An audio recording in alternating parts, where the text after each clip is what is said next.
Imagine demain, tu es sur ton lit et tu t'aperçois que tu es entouré de tes proches, sauf que tu as des tubes partout dans le nez, que tu peux pas bouger, qu'il y a des bips de partout et en gros, tu t'aperçois que, en fait, tu es sur ton lit de mort et que tu vas bientôt mourir. J'ai eu cette image assez effrayante il y a quelques jours et bizarrement, ce qui m'est venu en tête, c'était les beaux moments que j'avais vécus avec des gens à travers le monde, avec moi-même et les choses dont j'ai été fier d'avoir accompli et évidemment, les choses que je regrettais de pas avoir fait, les choses que j'ai mal fait et les choses que je regrettais aussi de pas encore avoir accompli. Et je sais pas où t'en es en ce moment dans ta vie. Moi, j'ai 42 ans et je suis à un moment de ma vie, tu vois, où en gros, j'ai vraiment kiffé. J'ai vraiment kiffé, mais je suis à un moment de ma vie où je me dis, si je prends pas certaines décisions, si je prends pas certains choix, eh ben, je me demande si je risque pas de, tu vois, de rater ma vie. De me dire: «Putain, merde, putain, j'aurais dû faire ça» et je pense qu'on pense, souvent à comment réussir sa vie, réussir sa carrière, réussir dans un truc qui nous fait kiffer, mais on se pose jamais la question de se dire: «Comment je fais pour pas rater ma vie?» C'est-à-dire, comment je fais pour partir en paix et me dire que, le jour où mon heure est arrivée, je pars avec le sourire. Je pars, tu sais, avec, le sentiment du devoir accompli et vu que je suis dans cette phase-là de vie, je me suis pensé sur le sujet. Je me suis dit: «OK, comment je fais pour, pas rater ma vie et c'est quoi finalement les grands regrets de la vie? Et surtout, c'est quoi les miens? Et encore plus, c'est quoi les solutions pour surtout, le jour où ça arrive, tu partes en paix et avec le sourire?» Et c'est ce que je vais te partager dans cette vidéo. Et déjà pour commencer, faut déjà comprendre ce que c'est qu'un regret. Et un regret, c'est pas un échec. Un échec, c'est ça fait mal, mais ça devient finalement une anecdote parce que bon, on a trébuché, on a appris que ça non! Un regret, c'est la différence entre la personne que tu es et la personne que tu aurais pu devenir si tu étais passé à l'action, si tu avais eu le courage de, si tu avais fait en fait, un regret, c'est quelque chose qui peut plus être changé.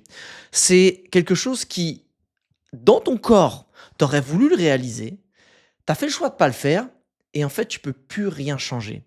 Et ça, je pense que c'est vraiment le pire, c'est de se dire: «En fait, j'ai pas et je ne peux plus». C'est figé dans le temps, c'est figé dans le passé.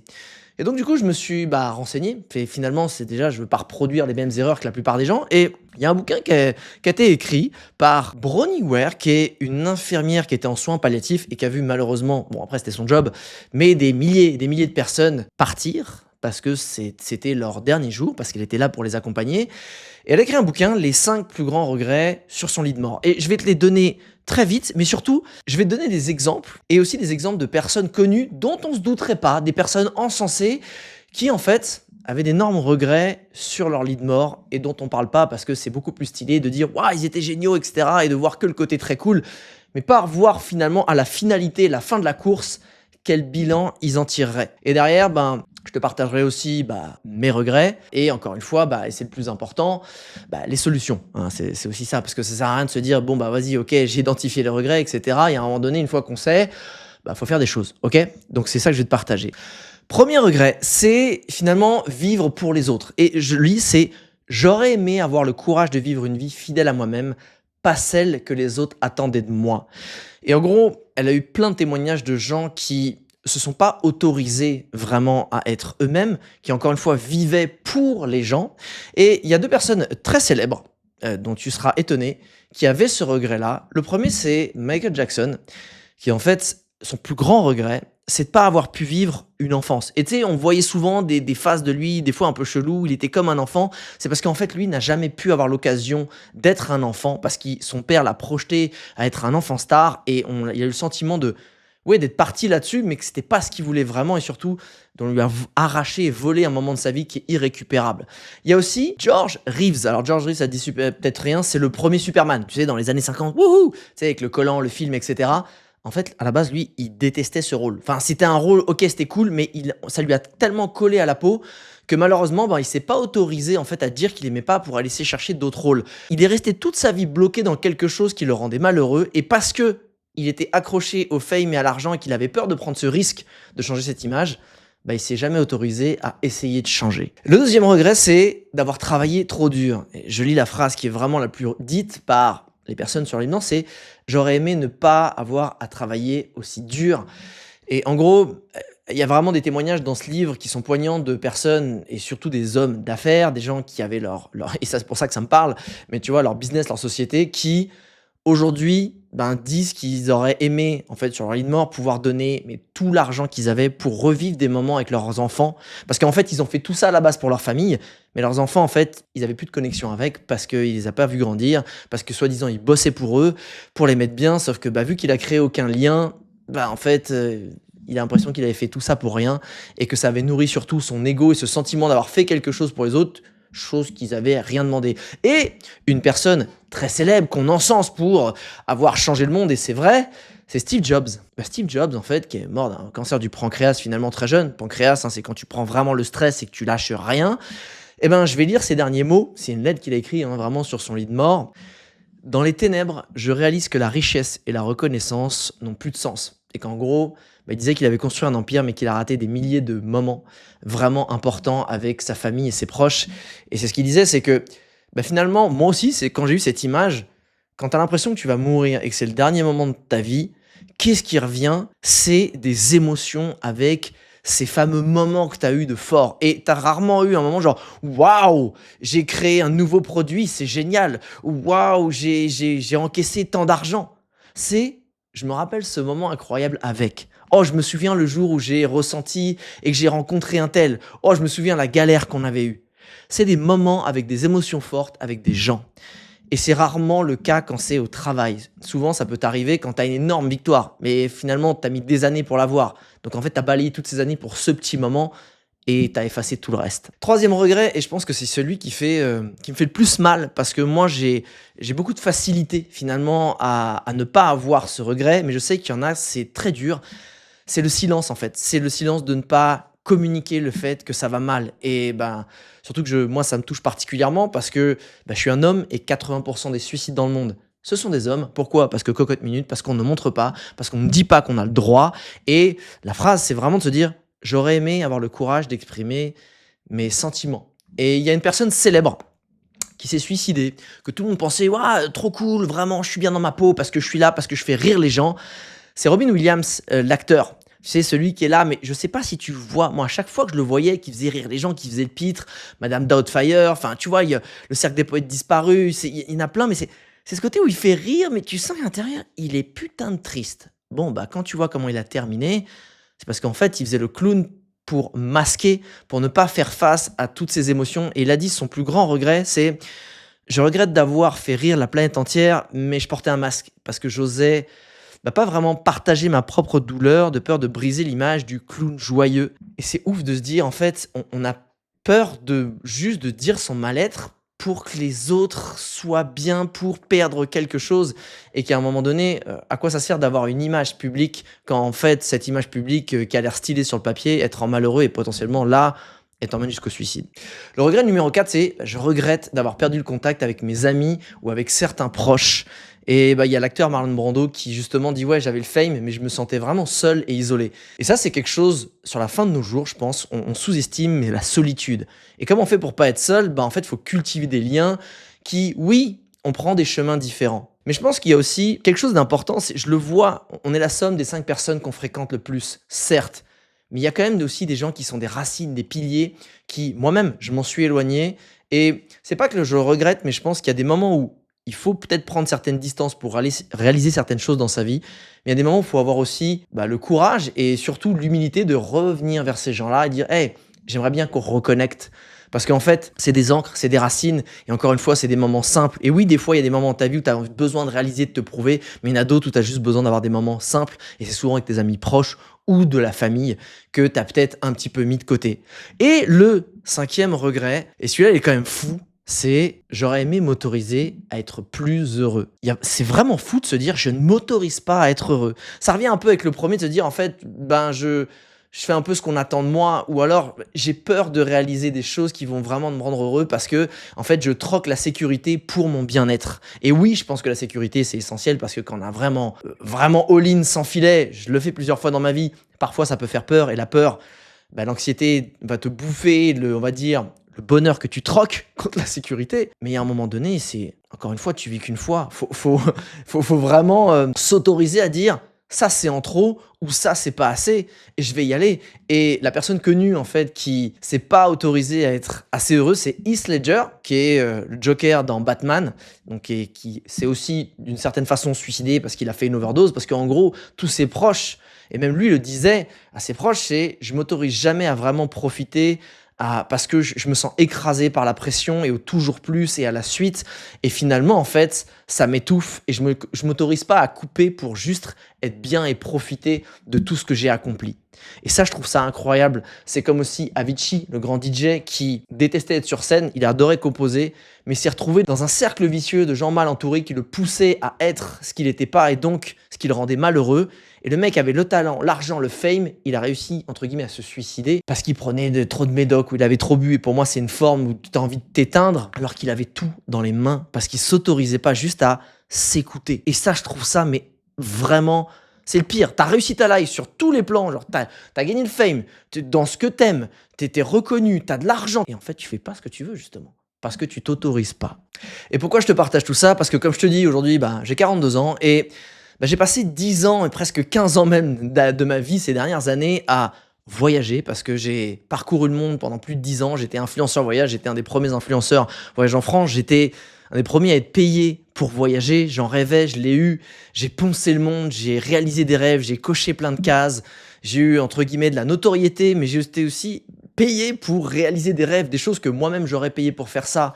Et je me suis aussi rendu compte que malgré le fait d'être dans des circonstances extraordinaires, à faire des choses extraordinaires, à chercher le toujours plus et surtout à fuir le faut surtout pas que je regrette donc je fais un maximum de choses, et bien malgré ça en fait, j'ai compris que c'est pas les circonstances extérieures en fait qui te font te sentir bien et pas avoir de regrets, c'est vraiment ta capacité à aborder les choses et de savoir pourquoi tu le fais. Et encore une fois, j'ai fait des choses extraordinaires. Meilleur moment de ma vie, en fait, où j'ai compris que peu importe ce que je faisais, ça me rendait plus heureux. Et j'ai compris aussi que c'était à l'intérieur que ça devait se passer et que mon exploration, elle devait continuer. Et ce voyage que j'ai fait pendant plus de 10 ans à travers le monde, à travers des expériences, à l'intérieur. Et à l'intérieur, ce qui s'est passé, c'est vraiment ça.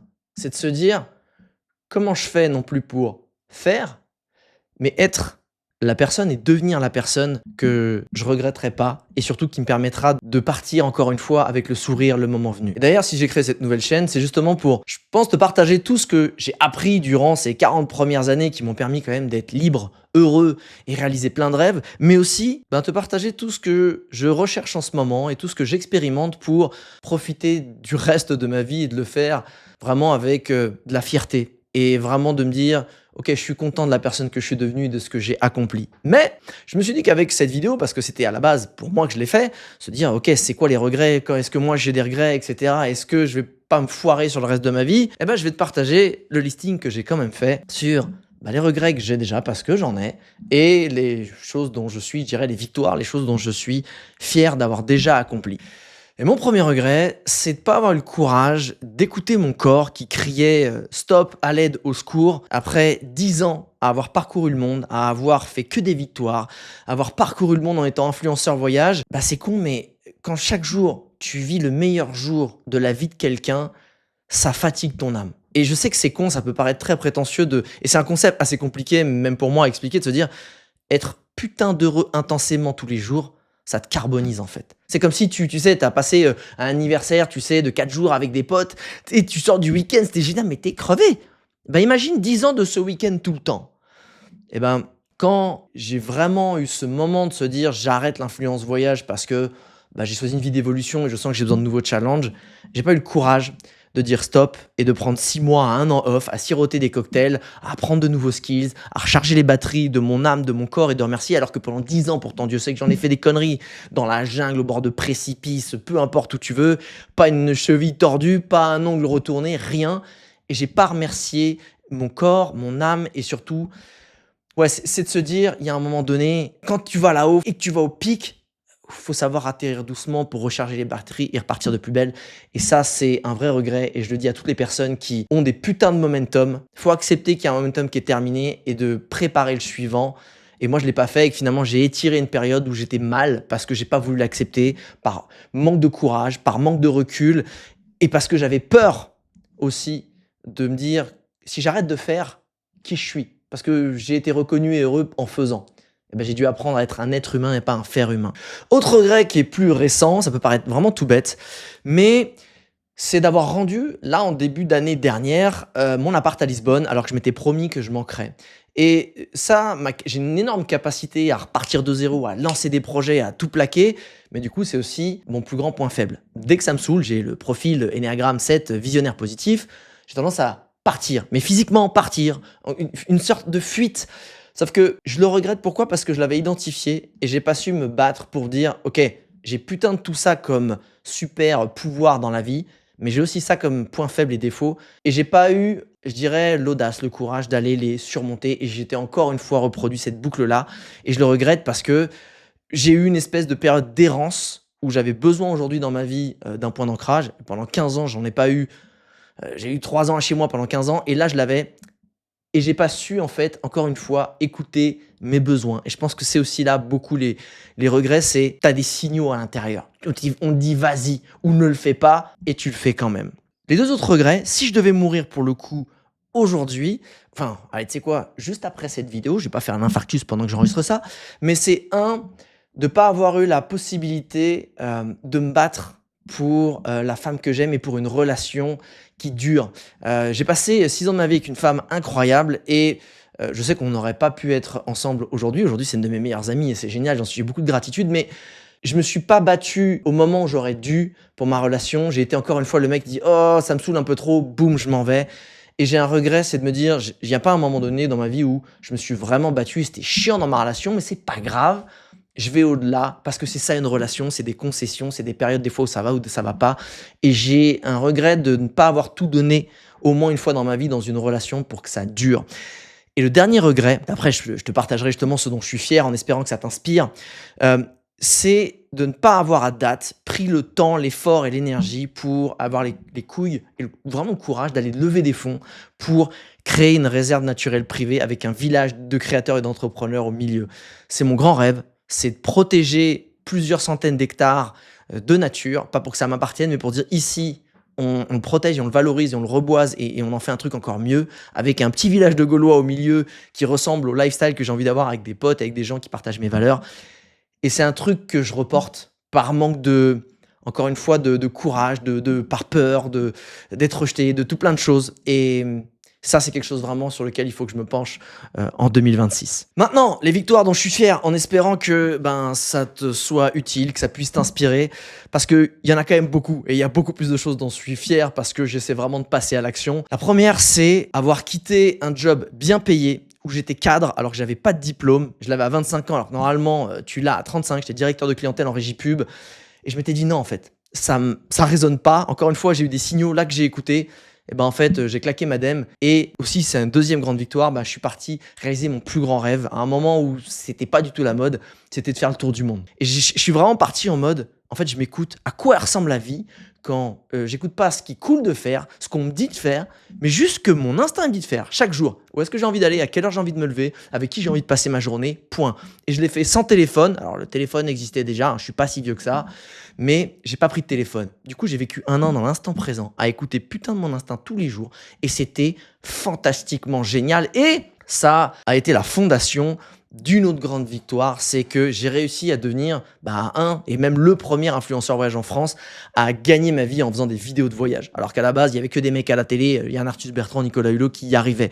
Et ça, c'est une grande fierté, c'est de me dire, putain, en fait, quand t'as la foi et t'es persuadé que tu vas y arriver ou que tu vas tout faire pour y arriver, comme c'est dit dans L'Alchimiste de Paulo Coelho, l'univers se fait un malin plaisir pour t'aider à y arriver. Et en fait, j'ai rêvé d'un truc qui n'existait pas et je l'ai eu, ça c'est une putain de fierté. C'est pas d'avoir été numéro 1, c'est juste d'avoir réussi à en vivre. Une autre grande fierté, c'est pendant ce moment-là où je gagnais bien ma vie, où j'étais entre guillemets au top de ma carrière, c'est d'avoir fait une pause pendant quelques semaines pour avoir créé un projet qui était plus grand que moi. C'était un projet humanitaire que j'ai fait avec Travel Vue Mission et mon pote Loris Monteux. Et on a été en Afrique pour créer plusieurs projets humanitaires qui ont été assez incroyables, qui m'ont impacté et dont on a fait un film. Je te mets le lien en dessous si tu as envie de le regarder. C'est Premier pas vers un voyage engagé. Et c'était une énorme fierté de me dire, je consacre mon temps à quelque chose où c'est plus grand que moi. Je cherche pas à en avoir des bienfaits ou c'est pour me faire kiffer, c'est juste pour partager et inspirer. Ça, c'était une énorme fierté que j'ai pas refait assez et ça pour le coup, il faut que je le refasse avant que ça devienne un regret. Et une dernière victoire vraiment importante pour moi et dont je suis fier, c'est d'avoir arrêté ce métier d'influenceur voyage quand j'étais encore au top. Parce que ça faisait plus de sens, parce que 10 ans après, moi j'ai choisi une vie d'évolution. Une situation rêvée à un instant T doit pas l'être 10 ans plus tard, sinon c'est que t'as pas fait ton job, c'est que tu restes ancré à un petit chapitre de ta vie parce que ton ego il kiffe. Non, j'ai tout plaqué encore une fois du jour au lendemain. Bon, mais là c'est parce que vraiment mon corps me le disait, il fallait que j'ai d'autres challenges et je suis fier de pas m'être encore une fois accroché à des petites victoires et à de l'ego, mais d'avoir voulu aller vers d'autres challenges. Et la dernière chose dont je suis vraiment très fier, c'est d'avoir choisi cette vie d'entrepreneur. Cette vie où, même si c'est pas facile tous les jours, même s'il y a des creux, même s'il y a des hauts, même s'il y a des bas, c'est de me dire que j'ai choisi une vie où c'est moi qui choisis mes projets, mes décisions, mon agenda, ce que je fais, avec qui et où. Et ça, c'est vraiment une fierté, quelque chose qui me rend profondément heureux. Maintenant que tout ça est dit, j'ai envie de te partager aussi les solutions, les méthodes que j'avais déjà et surtout que j'ai un peu peaufiné avec les recherches pour faire cette vidéo et d'espérer ne plus jamais avoir de regrets dans ma vie. Voilà ce que j'ai découvert et ce que j'ai mis au point.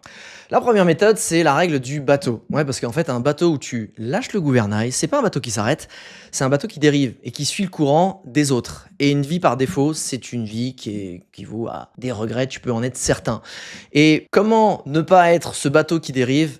En fait, c'est pas te fixer tant des objectifs, je te dirais, c'est te demander quelle personne tu veux devenir. Et par rapport à cette personne que tu veux devenir, choisir les projets qui vont nourrir et te permettre d'arriver à être la personne que tu veux devenir et de faire des bilans tous les 6 mois. C'est vraiment, tu vois, il y a un moment, tu prends la carte, tu fais le compas et tu dis, ok, est-ce que j'ai dérivé, est-ce que j'ai pas dérivé, est-ce que je me dirige encore une fois vers cette personne-là et est-ce que les projets que je suis en train de faire, de mener, des actions que j'ai faites et que j'ai pas faites, me font avancer vers cette vision ou est-ce que me font dériver ou régresser. Et ça, c'est vraiment une vie intentionnelle en fait. Une vie où tu tiens la barre et cette barre, tu l'emmènes vers quelque chose où tu as déterminé que c'était important pour toi, ce cap-là. Deuxième méthode, parfois on ne sait pas trop, oui, comment pas avoir des regrets, ce qui peut vraiment nous faire kiffer, etc. En fait, crée ton anti-vision. Tu vois, au lieu de te demander ce que tu as vraiment envie de faire, qui tu veux devenir, demande-toi quelle vie tu veux surtout pas avoir et qui tu veux surtout pas devenir, en fait, sur ton lit de mort pour vraiment te dire que tu regrettes ta vie, que c'était vraiment de la merde. Et pour ça, c'est quoi? En fait, tu prends un papier, tu dis je ne veux surtout pas avoir fait ça, je veux surtout pas devenir cette personne, je ne veux surtout pas avoir ce quotidien-là. Et à un moment, fais un trait et te dis, ok, si pour ne pas être cette personne-là, je dois devenir cette personne-là. Pour ne pas avoir cette situation, je dois mettre ça en place, etc., etc. En fait, c'est par élimination. C'est vraiment te dire, si j'arrive pas à savoir ce que je veux, déjà commence par cocher et rayer tout ce que tu veux pas. Et déjà, tu verras que tu y verras beaucoup plus clair. Troisième outil qui est, je trouve, super utile, c'est on se dit souvent, tu sais, genre, oui, mais si je fais cette action, parce que souvent on ne fait pas quelque chose parce qu'on a peur de perdre, que ça nous coûte cher, de perdre des choses, genre, ouais, si je lance ce projet, je vais peut-être perdre de l'argent, oui, mais si je le quitte, ouais, je serai peut-être seul et malheureux, je retrouverai personne. Ça, on se dit, c'est quoi le coût de l'action? C'est ok, ça va me coûter potentiellement ça, mais on oublie souvent de calculer le coût de l'inaction. Qu'est-ce que ça va te coûter profondément si t'arrêtes pas, je sais pas, de boire? Alors tu bois beaucoup, de mieux manger dans quelques années, de juste pas claquer cette dème ou dans ce job où tu te sens super stressé, où tu n'as plus de vie de famille, ou en fait machin, et potentiellement c'est un infarctus, donc ça veut dire quoi? C'est peut-être dans 10 ans t'es mort. Donc tu vois, c'est de se dire quel est le coût aujourd'hui de tout ce que tu as fait, de tout ce que tu es en train de faire, si tu ne changes pas, si tu ne prends pas les décisions que tu sais devoir prendre, tu sais ces fameux signaux, qu'est-ce que ça va te coûter dans l'inaction? Prends ce temps-là, fais cet exercice sur tout ce que tu es en train de vivre et sur tout ce que tu ne t'autorises pas à vivre et vois ce qui va se passer. Peut-être que le coût va être tellement élevé que tu dis « Ok, j'ai pas envie de payer cette addition-là et du coup, je vais passer à l'action et du coup, j'aurai pas de regrets. » Avant-dernier outil, c'est celui de l'audit énergétique. C'est con, mais prends une semaine à un mois de calendrier d'agenda, tu vois, personnel, et tu mets en vert toutes les choses dans ta vie au quotidien qui te donnent de l'énergie, qui te rendent heureux, et en rouge toutes les choses, toutes les impératifs, toutes les actions, tous les passe-temps, peu importe, mais qui te pompent de l'énergie, qui te font chier.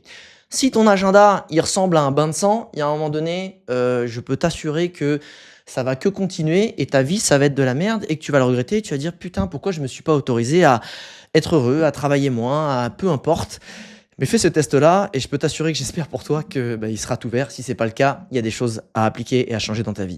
Et dernier outil, avant que je te donne celui que moi j'utilise presque le plus, et tu verras un truc tout simple, mais c'est, comme je te disais, le test du lit de mort. C'est la petite métaphore que je t'ai fait au début qui m'est arrivée un peu dessus un matin ou quand j'avais un peu rêvé, c'est fais-le consciemment. Pose-toi sur ton lit et imagine ça, en fait. Fais une espèce d'auto-hypnose guidée où tu te dises: «Ben, là, en fait, c'est mon lit de mort. Là, je vais partir. C'est le dernier moment de ma life. C'est maintenant». Qu'est-ce qui se passe? Qu'est-ce que tu vois? Quels sont les projets que tu as pas fait, que tu aurais voulu faire? Quelles sont les personnes que tu as perdues de vue, avec qui tu aurais voulu, en fait, garder contact? Quelles sont les choses que tu as pas dites, que tu aurais aimé dire? Quelles sont les choses que tu t'es pas autorisé à faire et à kiffer? Et vraiment, s'il y a des choses et c'est pas de, tu sais, de trop cérébraliser ce moment, c'est il y a des choses qui vont te venir en tête, des flashs, des images, des choses, note-les. Parce que c'est le meilleur moyen d'avoir cette espèce de garde-fou, te dire, bah en fait, il y a un moment donné, si tu les as maintenant, autant te dire que plus ça avance, plus ça va te péter à la gueule le jour J, hein, le jour M, le jour mort, tu vois, tu t'en vas. Maintenant, je vais te partager finalement l'outil que j'utilise presque le plus, qui peut paraître vraiment tout bête, parce que c'est une simple question que j'utilise dans mon quotidien aussi par rapport toujours à la vie que je veux avoir et de la personne que je veux être, les projets. Mais quand je suis dans une situation, je me dis toujours, quelle est la possibilité que je puisse refaire ou pas cette opportunité qui s'offre à moi? Et que c'est un pote qui me dit, vas-y, viens, on va grimper en haut du sommet. Et que c'est, vas-y, viens, on tourne une vidéo YouTube. Vas-y, on fait tel truc. Ou vas-y, on dort, j'en sais rien, tu vois. Et en fait, si la réponse, elle est, j'ai quasiment aucune chance de refaire, à part maintenant, cette action-là, de revivre ce moment-là, ou très peu de chances de pouvoir revivre, en fait, je le fais. Parce que dormir un peu plus longtemps, regarder, se reposer, d'être chill, d'avoir la flemme, de scroller, d'être juste là et de faire une situation que j'ai déjà fait des milliers de fois parce que j'ai la flemme, ça, en fait, c'est un garde-fou pour moi de dingue de me dire, ok, bah en fait, j'y vais. Et à chaque fois que je me suis bougé le cul dans la vie, quand j'ai eu la flemme, parce que j'avais pas envie à la base, il m'est arrivé des trucs fantastiques. Et d'autant plus en voyage, et d'autant plus en business. Il y a aussi ce truc de cette opportunité qu'on me présente, que j'y vais pas parce que la flemme, ou aussi beaucoup par peur. J'ai peur de, putain, de me foirer, de pas être à la hauteur, de réussir, de perdre de l'argent, etc. Est-ce que, en fait, ça va se représenter? Et si ça se représente pas, est-ce que, en fait, c'est un putain de regret ou est-ce que finalement c'est ok pour moi? Mais cette question-là, c'est un garde-fou qui, à chaque fois qu'il y a quelque chose qui se présente, je me la pose et je fonce. Ou pas. Et maintenant, je voudrais finir cette vidéo avec un petit message personnel pour mes futurs enfants qui, peut-être dans 20, 30 ou 40 ans, regarderont cette vidéo. Mais je voulais juste vous dire, je suis fier de vous en fait. Je suis fier de vous, quoi que vous fassiez. Mais juste, s'il vous plaît, cherchez pas à être parfait. Juste faites, trompez-vous, n'ayez pas peur. Parce qu'en fait, les regrets viennent de l'inaction. Et l'inaction, c'est la peur de faire quelque chose mal. Alors faites-les mal, tombez vers l'avant et tombez toujours plus vers l'avant. Parce que pourquoi? Parce que plus vous tomberez vers l'avant, plus vous apprendrez, plus vous ferez des choses qui vous permettront de vous sentir fier. Parce qu'à force de tomber vers l'avant, on a des leçons qui nous rendent meilleurs. Et quand on est meilleur, on fait des choses qui nous rendent encore plus fiers. Et ce que je veux vraiment vous dire, c'est que c'est pas grave de se planter. C'est génial d'essayer et vous serez beaucoup plus fiers des choses que vous aurez tentées que des choses que vous n'aurez jamais osé faire. Donc laissez jamais personne vous dire « Oh, fais pas ça, c'est pas assez bien, c'est pas par là ». Et surtout moi, j'espère que je vous le dirai jamais parce que c'est vraiment vous que vous devez écouter et vos fameux signaux. Parce que tous les gens en fait qui ont des regrets sur leur lit de mort, c'est des gens qui ont eu des signaux, ça gueulait de l'intérieur et les ont pas écoutés. Donc écoutez toujours vos signaux, faites-le, ayez une vie dont vous serez fiers, rendez-la légendaire. Parce qu'en fait, une fois que c'est passé, on peut pas rembobiner. Donc j'espère que vous donnez les moyens d'être fiers de vous et d'avoir une vie où vous pourrez partir une fois sur votre lit de mort avec le sourire. Et si toi qui regardes cette vidéo, qui n'est pas mes enfants, eh ben j'ai un outil pour essayer de comprendre qui on est et pourquoi on est fait, pourquoi on est, c'est quoi nos capacités, c'est quoi notre chemin de vie. Et tu verras, c'est un outil qui m'a énormément été utile, ça s'appelle Système Personnel. Je t'invite à aller le checker et télécharger en commentaire. Et tu verras que c'est quelque chose qui, si encore une fois tu sens que tu es à un moment de bascule, un moment important ou dans le flou, ça va t'aider énormément à vivre une vie dont tu seras fier et que tu vas pouvoir partir avec le sourire le jour J, qui j'espère sera le plus longtemps possible. Et n'hésite pas aussi à me partager en toute transparence, comme je l'ai fait dans cette vidéo, peut-être tes regrets que tu as déjà et ceux que tu n'as pas envie d'avoir. Allez, ciao!